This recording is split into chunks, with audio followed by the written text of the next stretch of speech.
Le plus grand obstacle auquel nous faisons face, c'est la pénurie d'eau. C'est en fait une menace existentielle pour notre entreprise. C'est vraiment une question de survie. L'eau nous appartient, elle se trouve sur nos terres. Mais nous avons découvert que les Israéliens contrôlaient l'eau. Donc si je veux forer mon propre puits, je ne pourrai pas le faire. Nous n'avons de l'eau que 2 jours par semaine. Certaines semaines, nous n'en avons pas du tout. Nous devons planifier notre travail en fonction du débit de la source et de l'ouverture des checkpoints pour les livraisons. Dès qu'une de nos cuves de bière est vide, on la remplit d'eau afin d'en avoir assez pour brasser pendant l'été. En général, les brasseries utilisent environ 12 litres d'eau par litre de bière produite. Eh bien nous sommes l'une des brasseries les plus économes en termes de consommation d'eau par bière produite, avec environ 3,5 litres d'eau par litre de bière. J'ai coupé un tonneau de bière en 2 et je l'ai apporté avec moi au ministère israélien. Je leur ai dit que ma bière est une bière naturelle qui ne peut pas résister au soleil et à la chaleur pendant 8 heures au checkpoint. Nous ne pouvons pas renoncer à notre pays, à notre liberté. Nous avons mis Taïbé sur la carte de la Palestine. Faire de la bière est un acte de résistance.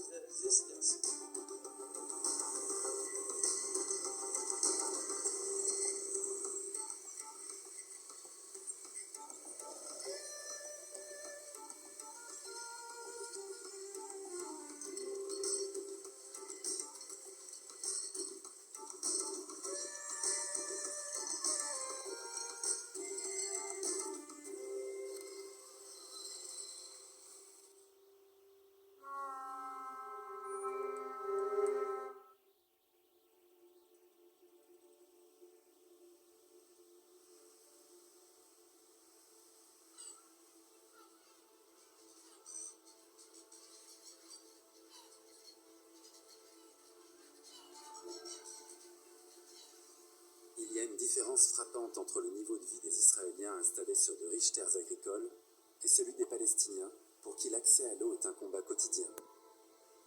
Cette différence se remarque aussi dans les loisirs. La source d'Oja, près de Jéricho, est l'un des rares lieux de détente disponibles en Cisjordanie. Le week-end venu, les familles palestiniennes de Ramallah et d'ailleurs viennent se détendre, pique-niquer près de la rivière, manger des glaces.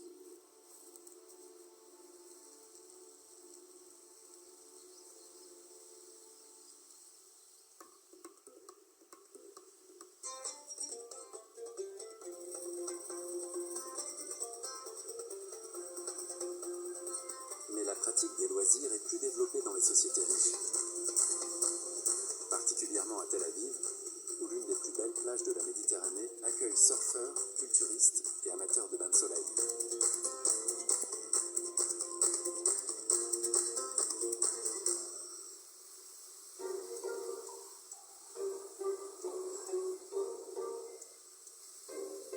Bien plus au nord se trouvent les chutes de Banias. Ici, l'eau issue de la fonte des neiges du mont Hermon s'engouffre dans une gorge dont le spectacle attire un grand nombre de touristes.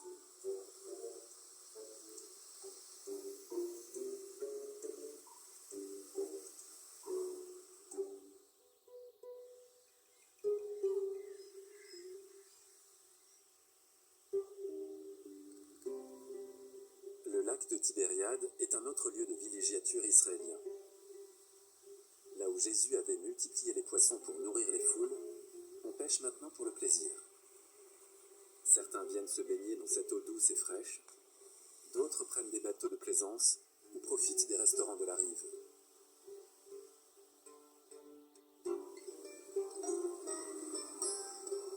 Autre lieu iconique, la mer Morte. Un endroit rare où Israéliens et Palestiniens se côtoient pour profiter des bienfaits curatifs de sa boue et de son eau salée.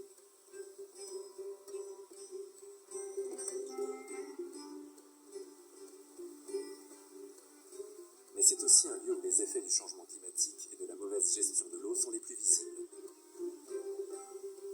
Ces hôtels de luxe et ces parcs aquatiques construits dans les années 70 se retrouvent maintenant à 1 km du rivage. Pour l'heure, ni les efforts de la colonie